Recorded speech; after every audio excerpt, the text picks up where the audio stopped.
دونوں کے متعلق بتایا گیا تھا کہ مقتول انہیں اراضی پر بھی لے جایا کرتا تھا۔ میں نے ان دونوں سے پوچھا کیا مقتول اراضی پر گیا تھا تو کیا ان میں سے کوئی وہاں گئی تھی؟ مجھے بتایا گیا کہ دونوں میں سے کوئی بھی نہیں گئی۔ میں نے انہیں کہا تھا کہ سوچ کر جواب دیں کیونکہ میں اراضی پر جا کر معلوم کروں گا، پھر بھی انہوں نے کہا کہ وہ نہیں گئیں۔ میں نے انہیں جب رخصت کیا تو اس وقت رات گزر چکی تھی۔ اس کے کچھ دیر بعد ارجمند آ گیا۔ اس نے آتے ہی دیر سے آنے کی معذرت کی اور بتلایا کہ وہ کسی کام سے باہر گیا ہوا تھا۔ کسی کام سے نہیں، میں نے کہا تم شراب کے نشے میں ڈوبے ہوئے تھے۔ اس نے اردو بولنے والوں کی طرح پھر معذرت کی اور بڑے پرتکلف الفاظ استعمال کیے۔ پھر مجھ سے پوچھا کہ میں نے اسے کیوں بلایا ہے۔ درویش صاحب، میں نے کہا میں نے صرف یہ معلوم کرنے کے لیے آپ کو زحمت دی ہے کہ آپ نے اپنے رقیب خالد کو کس طرح زمین میں اتارا تھا۔ حضور انور، اس نے شاعروں کے انداز میں کہا، کیا آپ اس سوال کی وضاحت فرمائیں گے؟ ہاں حضور، میں نے کہا، لیکن وضاحت کے لیے آپ کو اس کمرے میں لے جانا پڑے گا جہاں پتھروں جیسے سخت مجرم بھی اقوال جرم کر لیا کرتے ہیں۔ آپ کوشش کریں کہ میرے سوال کو یہیں سمجھ لیں۔ اس نے کوئی جواب دیے بغیر حیران سا ہو کر مجھے دیکھا جیسے وہ بھی نہ سمجھا ہو۔ تم خالد کے قاتل ہو، میں نے کہا۔ کیا فرما رہے ہیں آپ حضور؟ اس نے کہا، اور وہ کرسی پر اس نے اچھلنا شروع کر دیا۔ اس کے منہ سے اور کوئی بات نکلتی ہی نہیں تھی۔ تم نے خالد کے مرنے کے بعد یہ الفاظ نجمہ سے کہے تھے؟ میں نے کہا، کیا تم نے یہ کہا تھا کہ درویشوں کی رکابت نے اسے زمین میں اتار دیا ہے؟ وہ سوچ میں کھو گیا، کبھی ہنسنے لگتا اور فوراً ہی رونی سی صورت بنا لیتا۔ کچھ یاد نہیں آ رہا حضور، اس نے کہا۔ نشے میں شاید کوئی ایسی بات منہ سے نکل گئی ہو۔ دیکھو میاں ارجمند، میں نے کہا، میں تمہیں سوچنے کا موقع دیتا ہوں۔ اقبال جرم کر لو گے تو فائدے میں رہو گے، میں وعدہ کرتا ہوں۔ وہ ہکلا ہکلا کر کچھ کہنے کی کوشش کر رہا تھا، لیکن میں کمرے سے نکلا اور ایک کانسٹیبل سے کہا کہ اسے پچھلے کمرے میں بٹھا کر باہر سے دروازہ بند کر دے۔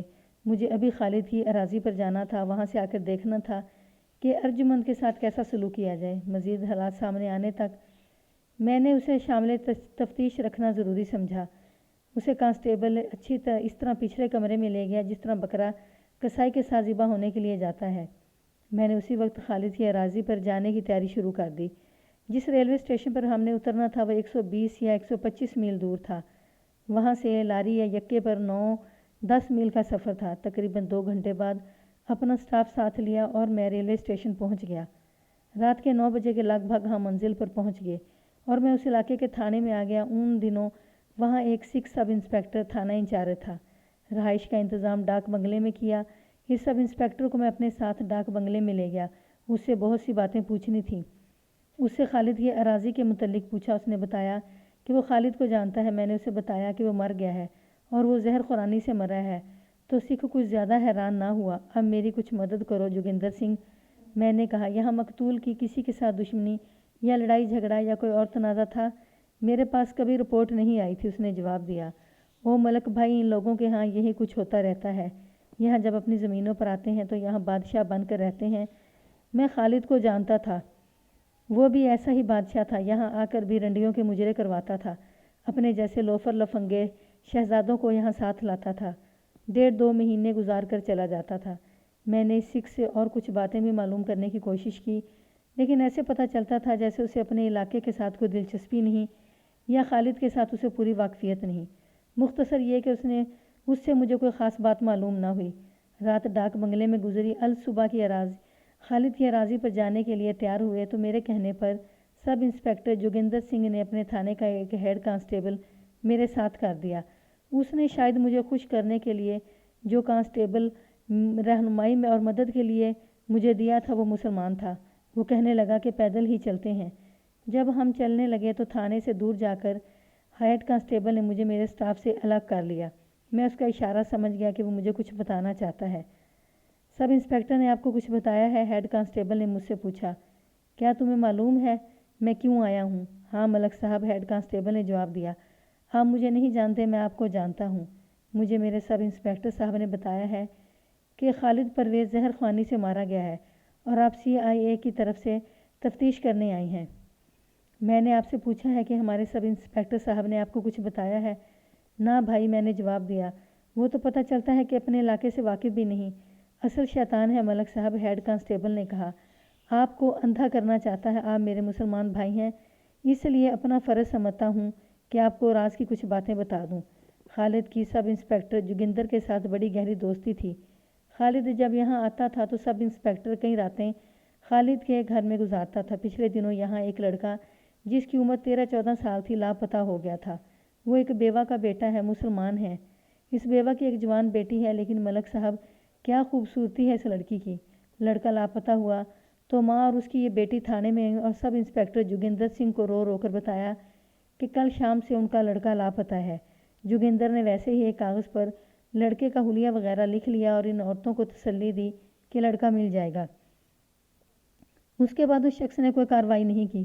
اتفاق سے میں اس کے پاس کھڑا تھا جب ماں بیٹی رپورٹ دینے آئی تھی اور چلی گئی تھی۔ سب انسپیکٹر نے مجھے کہا کہ ان زمینداروں اور جاگیرداروں کی اولاد آوارہ ہوتی ہے، لڑکا بغیر بتائے شہر چلا گیا ہوگا اور گھوم پھر کر واپس آ جائے گا۔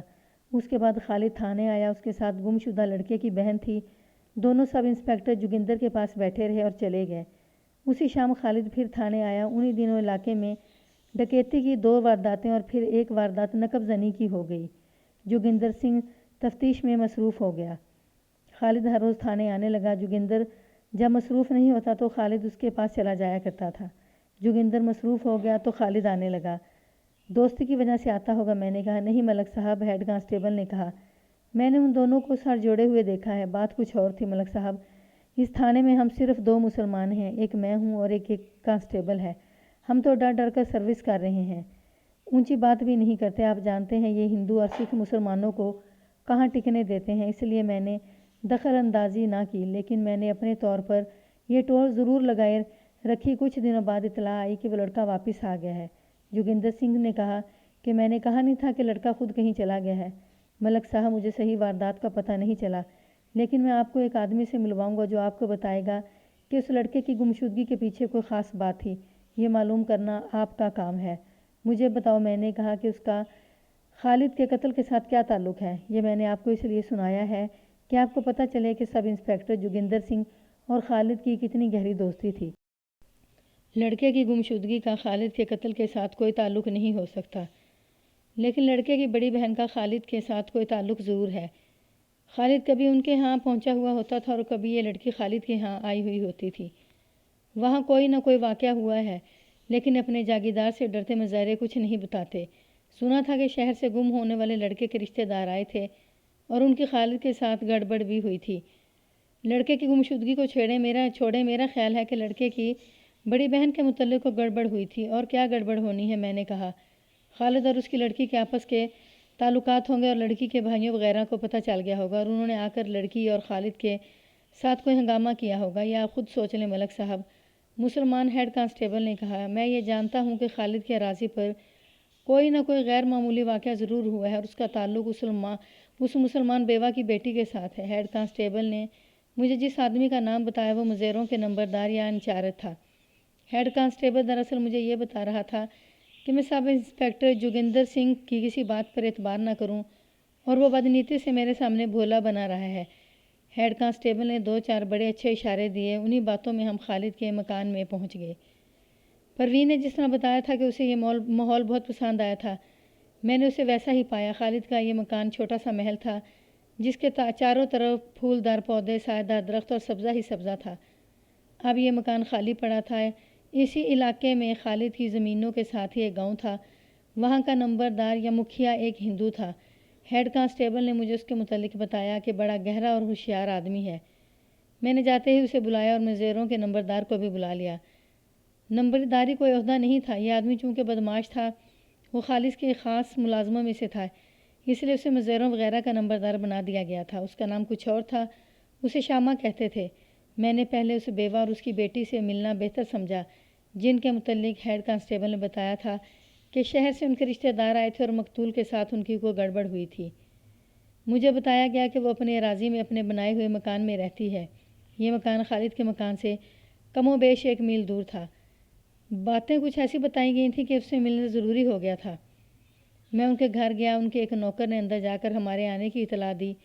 بیوہ باہر آئی۔ میں وردی میں نہیں تھا، میں نے پرائیویٹ کپڑے پہنے ہوئے تھے۔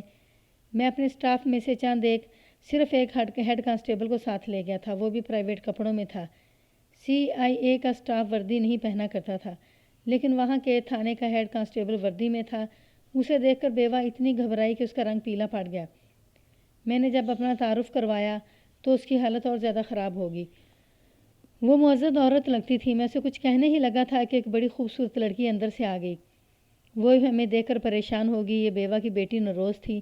اس نے پوچھا کہ ہم کیوں آئے ہیں، آپ دونوں اتنی گھبرا کیوں گئی ہیں؟ میں نے ہنستے ہوئے کہا، میں کسی کو گرفتار کرنے تو نہیں آیا، آپ اجازت دیں تو میں تھوڑی دیر کے لیے اندر آ جاؤں، میں زیادہ دیر نہیں رکوں گا، گھر میں کوئی مرد ہے؟ مجھے ابھی جواب نہیں ملا تھا کہ گھر کا مرد باہر سے دوڑتا آیا۔ وہ 13-14 سال کی عمر کا لڑکا تھا اور اس کی بیوہ کا بیٹا تھا، اپنی بہن کی طرح خوبصورت تھا۔ ماں نے آگے بڑھ کر بیٹے کو اس طرح بازو سے پکڑ کر اپنے ساتھ لگا لیا جیسے اس کے بیٹے کو میری طرف سے خطرہ ہو۔ میں نے ایک بار پھر انہیں اندر آنے کے لیے کہا تو وہ مجھے ایک کمرے میں لے گئیں اور بٹھایا۔ میں اپنے دونوں ہیڈ کانسٹیبلوں کو باہر چھوڑ آیا تھا۔ آپ کو معلوم ہو گیا ہوگا کہ خالد مر گیا ہے، میں نے کہا۔ ان کے مظاہروں سے سنا ہے، لڑکی نے جواب دیا۔ یہ بھی سنا ہوگا کہ وہ کیسے مرا ہے، کہتے تھے اسے زہر دیا گیا ہے، لڑکی نے کہا۔ انسپکٹر صاحب، ہمارا خالد کے ساتھ کوئی تعلق نہیں تھا، آپ ہمارے پاس کیوں آئے ہیں؟ میں نے خاص طور پر دیکھا کہ لڑکی کا لہجہ ایسا تھا جیسے وہ رو پڑے گی۔ میں نے ماں بیٹی کو ایک بار پھر تسلی دی کہ وہ گھبرائیں اور ڈرے نہیں۔ میں نے یہ بھی دیکھا کہ صرف لڑکی بولتی تھی، ہر سوال کا جواب وہی دیتی تھی اور ماں خاموش بیٹھی تھی۔ چہرے سے پتہ چلتا تھا کہ وہ بہت ڈری ہوئی ہے۔ میں نے اسے کہا کہ وہ ذرا اندر چلی جائے، میں صرف لڑکی سے بات کرنا بہتر سمجھتا تھا۔ ماں اپنی بیٹی کو اکیلا نہیں چھوڑنا چاہتی تھی۔ میں نے بڑی مشکل سے اسے اٹھایا۔ روزی میری ایک ہی بیٹی ہے، ماں نے جاتے ہوئے دروازے میں رک کر کہا۔ یتیم ہے، ذرا خیال رکھنا۔ اپنی بہنوں جیسا خیال رکھوں گا محترمہ، میں نے کہا۔ آپ تھوڑی سی دیر صبر کریں۔